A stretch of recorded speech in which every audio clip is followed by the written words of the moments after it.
Hello दोस्तों, मैं Subhay Kumar 67 BPSC CDPO project manager auditor का जो पीटी दे रहे हैं या जो पीटी पास करके ऑडिटर और प्रोजेक्ट मैनेजर का मेंस देने वाले हैं, तो उनके लिए मेंस के लिए भी इम्पोर्टेंस है और जो पीटी दे रहे हैं उनके लिए भी इम्पोर्टेंस है। आप पीटी के लिए जो आप इंडेक्स का यूज करते हैं, रिपोर्ट्स का यूज करते हैं, जो इम्पोर्टेंट्स पार्ट्स हैं जो इससे रिलेटेड जो आपको दोनों में काम आएगा, उसको लेकर हम जो डेली पेपर का है जो 15 मिनट का है जो सीरीज़ लेकर आ रहे हैं दोस्तों, और ये बहुत ही इंपॉर्टेंट्स होगा आपको पीटी मेंस के लिए। तो निश्चित रूप से आप इस वीडियो को ज़रूर है जो देखें, और इसमें हम सभी समग्र, अगर आप पॉलिटी की बात करेंगे तो उसकी बात करेंगे, ज्योग्राफी की बात है तो उससे हम उसमें जोड़ कर देखेंगे, तो हम समग्र रूप से इसे देखने का प्रयास करेंगे। बहुत ही इंपॉर्टेंट वीडियो है। और दोस्तों एक रिक्वेस्ट है आपसे कि आप निश्चित रूप से अगर अच्छा लगता है तो सब्सक्राइब ज़रूर करें, यही मेरा मानक होता है, और आपकी सब्सक्राइब हमें है जो हिम्मत देती है ये सब काम करने के लिए। तो निश्चित रूप से आप है जो आप हमें सपोर्ट करें इस क्षेत्र में, ताकि है जो हम आपके लिए और जो जिनसे रिलेटेड है, जो जिनको समस्या हो रही है समझने में, तो उसको है जो हम है जो उसको दूर कर सके। तो निश्चित रूप से दोस्तों आज हम बात करते हैं आगे, और 15 मिनट का डेली सीरीज रहेगा दोस्तों कल का पेपर है उसका आज हम एनालिसिस कर रहे हैं, और आज शाम में करेंगे दोस्तों। इसमें है जो इम्पोर्टेंट जो चीज़ है कि प्रधानमंत्री जी ने जो धन्यवाद प्रस्ताव जो है उस पर है जो बोल रहे थे, और धन्यवाद प्रस्ताव पे उन्होंने है जो कुछ इम्पोर्टेंट जो बातें उन्होंने कही है कि हमें रोज़गार पैदा करने के लिए जिस प्रकार से इस बार बजट को डिजिटल बजट के रूप में दिया गया है, अमृतकाल का बजट है जो इसको नाम दिया गया है। कौन सा? अमृतकाल का बजट है, इसको नाम कौन सा दिया गया है? अमृतकाल का बजट। अमृतकाल बजट हमें है जो जब हम 2047 में जब हमारा देश का 100वां स्वतंत्रता दिवस मना रहे होंगे, तो हमारे देश की दिशा एक है जो विकसित राष्ट्र के रूप में है जो निर्भर हो। हमें है जो स्वच्छ, सुंदर और समृद्ध राष्ट्र के बीच में है जो विकसित करने का जो संकल्प लिए हैं, वो अमृतकाल के संकल्प में लिया गया है। अमृतकाल जो है जो दोस्तों 2015 में सबसे पहले प्रधानमंत्री जी के द्वारा इस वर्ड का यूज किया गया था, अमृतकाल। और हम है जो उस काल में जब 5 साल जो पूरा हुआ, उसके है जो उन्होंने अमृत महोत्सव है जो मनाने का जो फैसला किया है, जो स्वतंत्रता दिवस के 75वें वर्ष में जब हम प्रवेश करेंगे तो वह जो अमृत काल का जो है अमृत महोत्सव है जो पूरा हो जाएगा। अमृत महोत्सव है जो दोस्तों 12 मार्च 2021 से लेके 15 अगस्त 2023 तक का काल को है जो 75 सप्ताह का काल को है जो अमृत महोत्सव काल कहते हैं। दूसरी बात है दोस्तों कि जो उन्होंने मेन जो बताया कि हम है जो रोज़गार को पैदा करने के लिए हमें है जो स्टार्टअप की ज़रूरत है। अगर स्टार्टअप होगा तो इनोवेशंस और रिसर्च के माध्यम से हमें है जो निश्चित रूप से है जो रोज़गार है जो एक नई जो रोज़गार की जो एक नई उत्पत्ति होगी, उसमें है जो लोगों की भागीदारी है जो युवा वर्ग की है जो ज़्यादा बढ़ेगी। आप हाल फिलहाल में दोस्तों देखते होंगे कि यूनिकॉर्न कंपनी का आप है जो नाम सुने हैं, जो अभी भारत तीसरे नंबर पर आ गया है 84 यूनिकॉर्न कंपनी के साथ, जिसका है जो मूल्य जो है 7500 करोड़ रुपया वाली जो कंपनी 7500 से 8000 करोड़ रुपया की कंपनी जो है उसको है जो यूनिकॉर्न कंपनी बोला जाता है। और इसमें है जो अभी 84 ऐसे कंपनी हैं जो है जो यूनिकॉर्न कंपनी है। तो स्टार्टअप जब बढ़ेगा तो निश्चित रूप से रोज़गार बढ़ेगा। तो इन्होंने है जो रोज़गार के ऊपर है जो सबसे बड़ी बात है जो इन्होंने है जो अपने प्रस्ताव में है जो बोला है। दूसरी चीज़ है कि जो प्रधानमंत्री जी का जो मेन विजन है कि सबका साथ, सबका विकास, सबका प्रयास के साथ है जो किस प्रकार से आगे बढ़ा जाए, तो उसको लेकर भी है जो सरकार ने है जो इस प्रयत्न में है कि हमें है जो इनोवेशन के क्षेत्र में, हमें प्रौद्योगिकी के क्षेत्र में, हमें डिजिटल के क्षेत्र में हमें किस प्रकार, इसीलिए डिजिटल नीति पे है जो ज़्यादा जोर दिया जा रहा है। क्या दे रहा है दोस्तों? डिजिटल नीति में आप जानते हैं कि 2025 तक सभी भारत नेट कार्यक्रम के माध्यम से सभी जो 6 करोड़ जो गाँव हैं उसमें है जो पहुँचाने का जो लक्ष्य रखा है उन्होंने, जो ऑप्टिकल फाइबर पहुंचाने का लक्ष्य रखा, हर घर नल का जल जो स्वच्छ 2024 तक रखा है। इस सब वर्ड जो बोल रहे हैं दोस्तों बहुत ही इंपॉर्टेंट वर्ड है, आप इसको समझने का प्रयास कीजिएगा। 2024 में जो हर घर नल का जल है जो पहुंचने का है जो लक्ष्य रखा गया है, वो जल शक्ति मंत्रालय के द्वारा है जो इसको रखा गया। इसमें बहुत सारी योजनाओं को चलाया गया। तो ये है जो समग्र बातें हैं जो प्रधानमंत्री जी के द्वारा दी गई है कि हमें किस प्रकार से दिशा और राजनीतिक विरासत को आगे बढ़ाना है, जिससे हमारा देश का विकास हो और हमें अंतर्राष्ट्रीय सुरक्षा और समृद्धि की भी है जो उन्होंने बात की है। किस प्रकार से रक्षा बजट को बढ़ाया है, शिक्षा बजट को बढ़ाया है, बुनियादी चीज़ को बढ़ाने में है जो किस प्रकार से उन्होंने जो काम किया है। आगे हम बढ़ते हैं दोस्तों, जो इम्पोर्टेंट्स है आज के उसमें है जो दोस्तों जो उत्तर प्रदेश में जो विधानसभा के चुनाव हो रहे हैं वो है उसका 10 फरवरी से इसका फर्स्ट चरण स्टार्ट होगा। 7 चरणों में चुनाव होगा दोस्तों। और इस बार जो यूपी का जो चुनाव है वो है जो किसान आंदोलन की, जो जानते हैं कि जो किसान आंदोलन को वापस लिया गया है उसको लेकर भी है जो इस चुनाव के लिए बहुत ही महत्वपूर्ण माना जा रहा है। आप जानते हैं दोस्तों कि 19 नवंबर को प्रधानमंत्री जी के द्वारा गुरु नानक देव जयंती के समय उन्होंने है किसान आंदोलन को वापस लेने का फैसला लिया और 29 नवंबर को है जो लोकसभा में इसे पेश किया गया रिवर्स करने के लिए, और 1 दिसंबर को इसे है जो इसे फाइनली है जो इसको रद्द कर दिया गया कृषि कानून को। तो ये उसके बाद की है जो ये चुनाव है।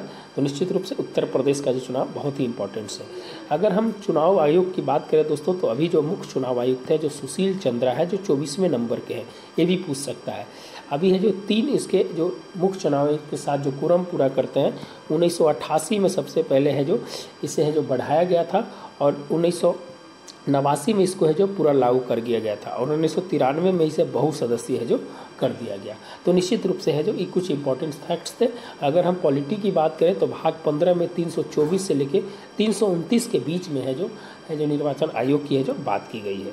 अगर हम आगे बात करें दोस्तों कि 21 वर्ष से 18 वर्ष जो है 61 संविधान संशोधन 1988 के समय है जो मतदाता की उम्र को है जो घटाकर 21 से 18 वर्ष है जो कर दिया गया था। तो निश्चित रूप से ये कुछ फैक्ट्स थे, उस फैक्ट्स के बारे में है जो हम बात करेंगे। फिर इसमें चुनावी बॉन्ड की बात है, ये मेंस को लेकर बताना है। चुनावी बॉन्ड की बात हो, राजनीति में अपराधीकरण की बात हो, जिसमें है जो टोटल 3900 केस है जो अभी चल रहा है, जिसमें 1800 केस है जो 5 साल से पहले के हैं, मैंने 5 साल से ज़्यादा है जो उस पर है जो चल रहा है। तो निश्चित रूप से है जो ये सब चीज़ें जो इससे रिलेटेड है, हमें है जो डिजिटल मतदाता की ओर है जो किस प्रकार से है जो आगे बढ़ाना है। अभी एक बिल लाया गया है कि है जो आधार कार्ड से है जो आपको जोड़ना है और साल में 4 बार है जो आपको ऑटोमेटिक 18 वर्ष पूरा हो जाएगा तो आप ऐड हो जाइएगा। ये स्वैच्छिक है, ये सरकार के द्वारा है जो अभी है जो बिल है जो इसको इंट्रोड्यूस किया गया था। तो ये सब कुछ इंपॉर्टेंट बातें थे दोस्तों।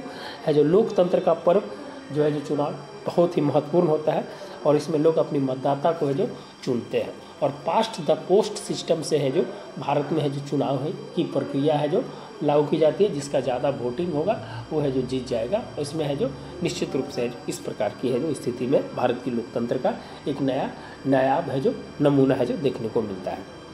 आगे बढ़ते हैं दोस्तों। जो आज का जो इम्पोर्टेंस है उसमें और क्या है तो एक क्वेश्चन है, एक है जो दोस्तों कि हिजाब के मामले में कर्नाटक हाईकोर्ट की पूर्ण पीठ करेगी फैसला। तो आप जानते हैं दोस्तों कि हिजाब जो है कर्नाटक में एक बहुत बड़ा मुद्दा बन गया है। अगर कर्नाटक की बात करें दोस्तों तो ये है जो ये आपका जो है पश्चिमी घाट के आसपास जो नीचे में है, यहाँ पर है जो कर्नाटक पड़ता है दोस्तों। यहाँ पर गोवा के नीचे है जो आपका है जो कर्नाटक है और यहाँ पर जो है निश्चित रूप से है जो कहा जा सकता है कि अभी वर्तमान में मुद्दा बहुत ही ज़्यादा हाईलाइट हो चुका है। कर्नाटक के अगर मुख्यमंत्री की बात करें तो बसवराज मुंबई हैं जो SR मुंबई के बेटे हैं और ये जो 23वें मुख्यमंत्री है जो वहाँ के हैं। अगर यहाँ के अगर राज्यपाल की बात करें दोस्तों तो राज्यपाल जो है यहाँ पर थावरचंद्र गहलोत है। दूसरी चीज़ की कर्नाटक में अगर हिजाब के बारे में अगर आपका पक्ष दिया जाए तो निश्चित रूप से आर्टिकल 19 के बारे में आप लिखिएगा, आर्टिकल 21 के बारे में लिखिएगा, 25 से 28 के बारे में लिखिएगा कि धर्म की स्वतंत्रता की बात पे अगर किसी का पहनावा और रावा उसके राइट टू लाइफ के अंतर्गत आता है तो निश्चित रूप से आप इसके किस पक्ष में है जो आप है जो लिखने का प्रयास कीजिएगा। हमें है सेकुलर कंट्री है, अगर सेकुलर कंट्री है तो हमें है जो अपने जीवन जीने का अधिकार भी है जो उसी प्रकार से प्राप्त है जो आर्टिकल 21 में है। तो इस कोर्ट के फैसले पर जो भी निर्णय आएगा उसको सबको मान होगा। तो कुछ ये मामले थे कर्नाटक से रिलेटेड, उसको मैंने है जो बता दिया है। कर्नाटक में जो अभी अगर बता दिए तो वैक्स को 100% फर्स्ट डोज देने वाला टीका देने वाला राज्य कर्नाटक बन गया है। आप है जो इसको है जो अभी करंट में इसको है जो ऐड कर सकते हैं 100% फर्स्ट डोज। दूसरा है कि न्यू एजुकेशन पॉलिसी को लागू करने वाला प्रथम राज्य जो कर्नाटक है। तो कुछ ऐसे प्रश्न है जिसमें है जो हम आपको बता देंगे। फिर है जो 2021 का जो एक्सपो लगा था जो एयर एक्सपो जिसको बोलते हैं, उसमें है जो कर्नाटक के बेंगलोर में लगा था। तो वो भी है जो इससे रिलेटेड है जो आप है जो इसको देख सकते हैं। तो आगे बढ़ते हैं दोस्तों, जो इम्पोर्टेंस होगा उसको है जो हम आपको बताने का है जो प्रयास करेंगे। आगे जो आज का इम्पोर्टेंस है दोस्तों कि नेजल स्प्रे से होगा कोरोना वायरस का इलाज। ये है जो कनाडा के साथ मुंबई की एक कंपनी है, वो है जो एक फेबी स्प्रे ब्रांड के नाम से है जो नेजल स्प्रे मार्केट में ला रही है। जो ये स्प्रे क्या करती है कि माइक्रोबियल गुणों वाला SARS-CoV को वायरस पर प्रत्यक्ष हमला करता है और नाक में इस दवा को स्प्रे किया जाता है तो वायरस के भौतिक और रासायनिक बाधा के रूप में काम करते हैं और शरीर में प्रेस करने से फेफड़े के फैलने तक है जो इसको रोकती है। क्या करती है, जैसी है जो ये जैसे आपका है जिसी नेसल स्प्रे लिया जाता है तो ऊपर के जो पार्ट पे जो आपका जो SARS-CoV का जो वायरस होता है उसको है जो वहीं पर है जो उसको मार देता है, उसका भौतिक और रासायनिक बाधा के रूप में काम करते हैं जिसके कारण है शरीर के प्रवेश करने से है जो रोकता है। तो यह है जो कुछ है जो इसको इम्पोर्टेंस था। और मुंबई की कंपनी ग्लेनमार्क है जो इस ब्रांड के नाम का है जो दवा है जो इसको है जो पेश कर रही है। तो यह 306 मरीजों पर इसका परीक्षण किया गया है, तो इसका इम्पोर्टेंस था जिसको है जो आपने बताया। तो है जो नेजल स्प्रे ग्लेनमार्क कंपनी, कौन सी कंपनी है, ग्लेनमार्क कंपनी है, याद रखिएगा। और यह जो इसमें जब ये नाक में डाला जाता है तो उसके भौतिक एवं रासायनिक गुण को है जो बाधा कर देता है जिसके कारण है जो उसे अंदर जाने से रोकता है। इसका नाम जो है ये कनाडा के साथ मुंबई की कंपनी है, ये ध्यान रखिएगा। जो इम्पोर्टेंस था उसको है जो हम बताने का है जो प्रयास किए।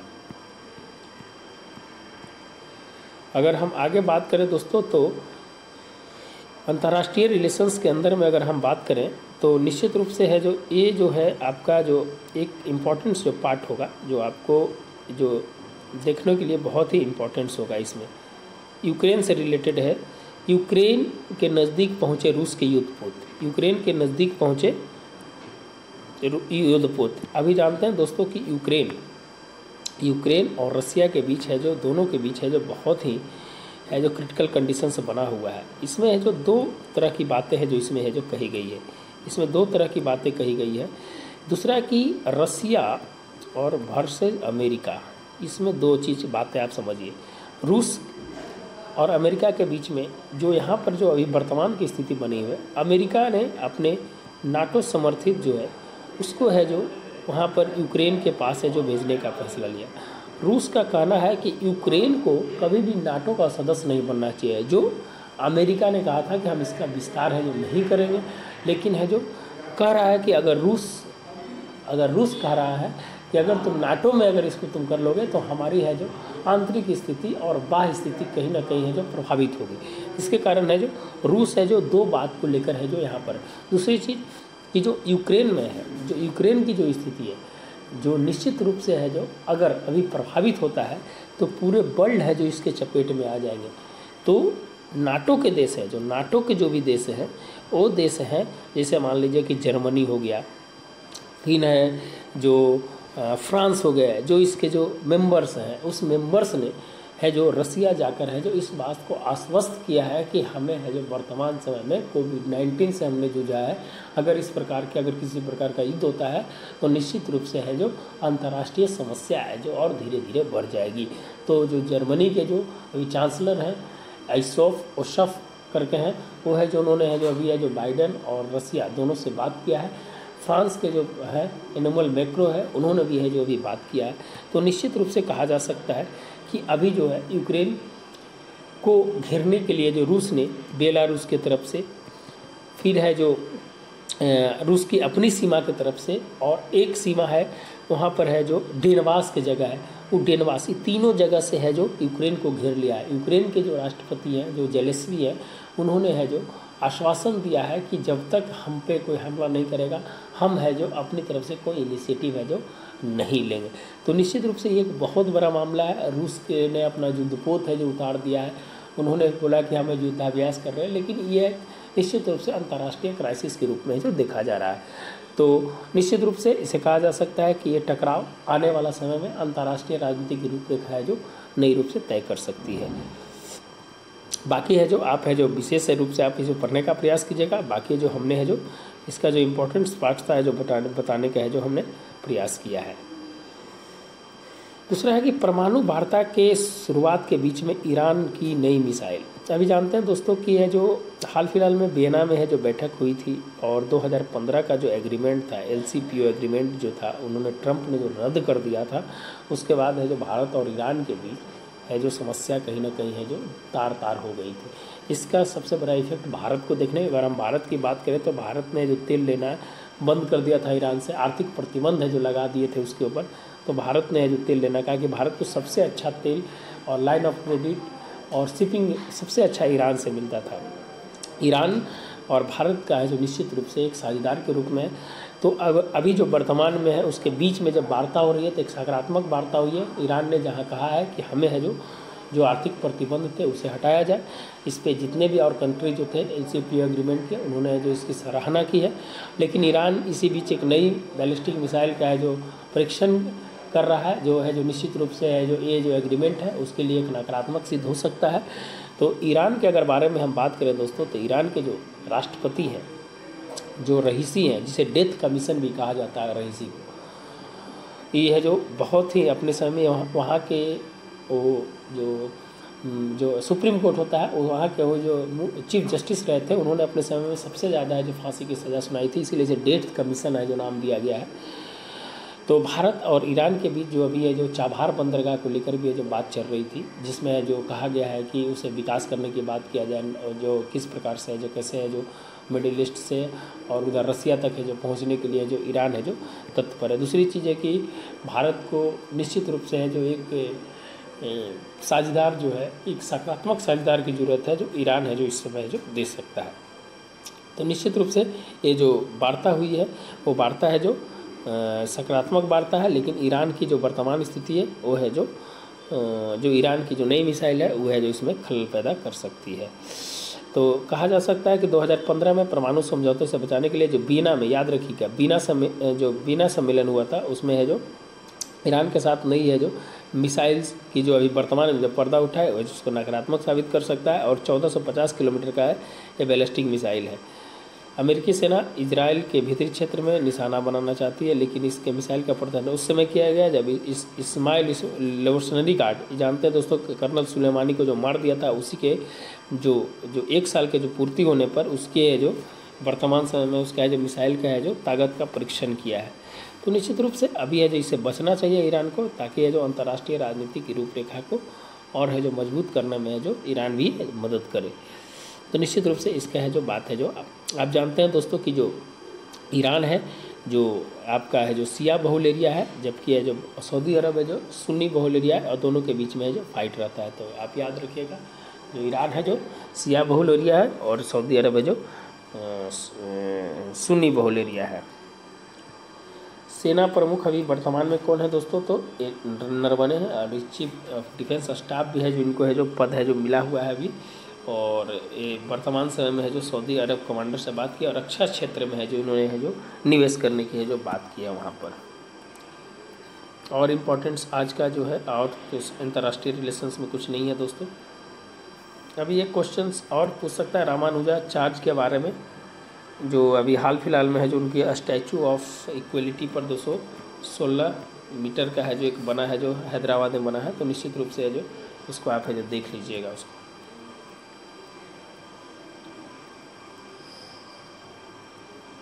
आगे बढ़ते हैं दोस्तों, आगे आज की क्या है जो इम्पोर्टेंट्स है।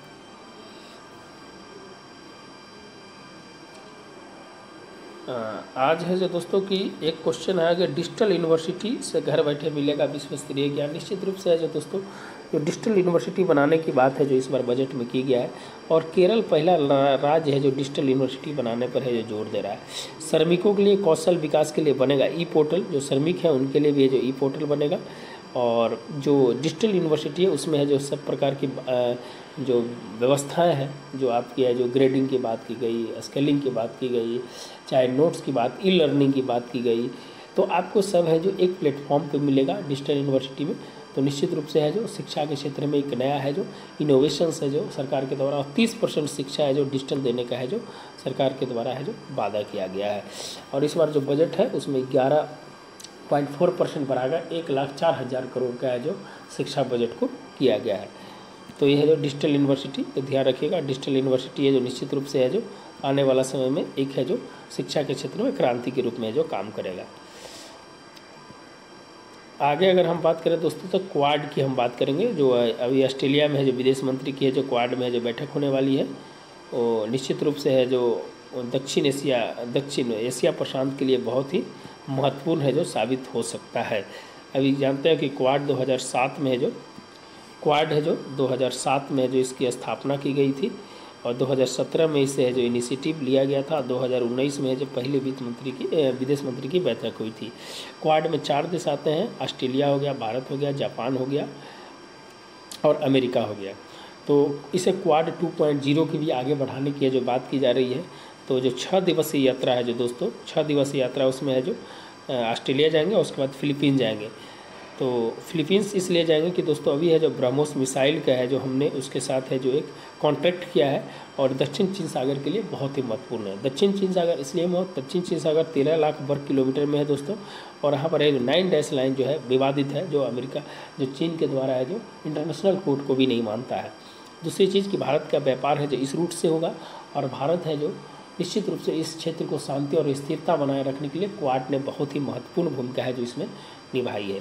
तो निश्चित रूप से भारत का जो 60 से 70% व्यापार होता है, तो अगर निश्चित रूप से अगर उसको हम नहीं सही कर रखेंगे, अगर उसकी जो अनक्लोज की जो अंतर्राष्ट्रीय संधि उसको अगर नहीं मानेंगे, तो निश्चित रूप से अराजकता के रूप में है जो चीन की जो इस नीति को देखा जा रहा है। तो भारत ने भी इस स्थिति को है जो एक नए प्लानिंग के रूप में है जो इसे है जो क्वाड को और दक्षिण एशिया के जो देश है उसके साथ मिलकर है जो एशिया प्रशांत को शांत करने में है जो भारत की बहुत बड़ी भूमिका रहेगी। तो इस प्रकार से कहा जा सकता है कि क्वाड है जो आने वाला समय में ये एक है जो रणनीतिक पहल के साथ साथ सामरिक और आर्थिक हित के लिए भी बहुत ही महत्वपूर्ण है। अभी हाल फिलहाल में दोस्तों चीन का राजनीतिक बहिष्कार है जो भारत के द्वारा है जो किया गया था। अभी आप देखिए नक्सली हिंसा में अगर बात किया जाए दोस्तों कि नक्सली हिंसा में जो 77% की कमी है। नक्सली हिंसा नक्सलवादी आंदोलन 1960 के दशक से स्टार्ट होता है दोस्तों, बंगाल के नक्सलबारी ज़िले से, और ये है जो पूरे भारत में है जो ये है जो अपनी जगह मौजूद। अगर आप बात करें नेपाल का से तमिलनाडु तक, ये जो पूरा रेड कॉरिडोर है दोस्तों, ये रेड कॉरिडोर है जो पूरा है जो नक्सल प्रभावित एरिया से है जो कहीं ना कहीं है जो पीड़ित था, जिसको है जो धीरे धीरे दूर किया गया। अगर बिहार की बात करें तो 16 ज़िले थे, उसमें है जो 6 ज़िलों को है जो मुक्त कर दिया गया और 10 ज़िले अभी भी है जो नक्सल प्रभावित बताया गया। वो भी जो ज़िला है जो बिहार का अगर मैप है तो दक्षिण बिहार के ज़िले हैं जो नवादा, जमुई, गया, औरंगाबाद, ये सब ज़िले हैं जो वो सब है जो उसमें आते हैं। इसमें सरकार ने बहुत सारा इंफ्रास्ट्रक्चर बनाकर जितने भी उसे मुख्य धारा में जोड़ने का प्रयास किया, ताकि है जो नक्सलवादी जो है आंदोलन को है जो दूर किया जा सके और उसमें है जो मुख्य धारा से जोड़कर उन्हें जो शिक्षा और जीवन यापन करने का है जो एक नया तरीका है जो उनके अंदर है जो पाया जा सके। अगर हम बात करें तो इसमें है जो ऑपरेशंस चलाए थे दोस्तों, छत्तीसगढ़ में सुकमा में चलाया गया था।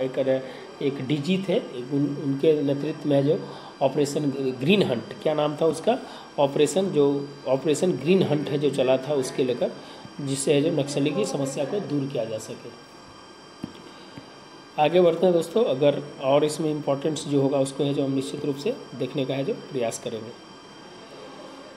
सांसदों और विधायक के मामले में जल्द सुनवाई करेगा कोर्ट। जानते हैं दोस्तों कि आरपीए अधिनियम 1951 की धारा 8 में जो भी 5 साल की जिनको सज़ा हो जाती है वो जो चुनाव नहीं लड़ सकते हैं।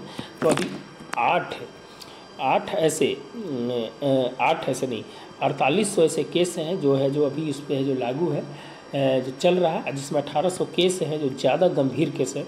तो निश्चित रूप से सुप्रीम कोर्ट ने बोला है कि जल्द से जल्द है जो इसकी सुनवाई करके है जो राजनीति में अपराधीकरण को है जो दूर किया जा सकेगा। तो यह है जो निश्चित रूप से आप है जो इसको देख सकते हैं। इस पर है जो बोहरा कमेटी का 1993 का रिपोर्ट्स जो उन्होंने राजनीतिक अपराधीकरण को बढ़ावा देने के लिए जो बढ़ावा दिया जा रहा था उसे रोकने के लिए उन्होंने जो बहुत सारे उपाय है जो उसमें सुझाए थे, और सुप्रीम कोर्ट से गाइडलाइंस भी की गई है कि जिस प्रकार से अगर इन पर सिद्ध हो जाता है और उनकी सज़ा हो जाती है तो चुनाव नहीं लड़ सकता है। आगे है दोस्तों CPEC तथा जम्मू कश्मीर राज्य के भारत में कड़ा विरोध देता है। आप जानते हैं BRA इनिशिएटिव जो POK से जो जिस प्रकार से है जो अगर ये रूट है तो इस प्रकार से जो भारत का जो अमेरिका का जो जा रहा है BRI जो कनेक्टिविटी हुआ है जो POK से जा रहा था, भारत ने संप्रभुता का हवाला देते हुए कहा कि ये मेरा अभिनंग है, आप है जो इसमें द्विपक्षीय मामला है, आप इसमें दखल न दें। भारत ने इसका है जो पुरजोर है जो विरोध किया है, और भारत का सही भी कहना है कि जो अभिनंग है उस पर है जो चीन की अतिक्रमण कहीं ना कहीं आने वाला सामरिक और आर्थिक हित के लिए हमारा है जो एक समस्या पैदा कर सकता है। जो इसके जो इम्पोर्टेंट पार्ट्स थे उसको बताने का है जो हमने प्रयास किया है। आगे अगर देखते हैं दोस्तों इम्पोर्टेंस और इसमें क्या है,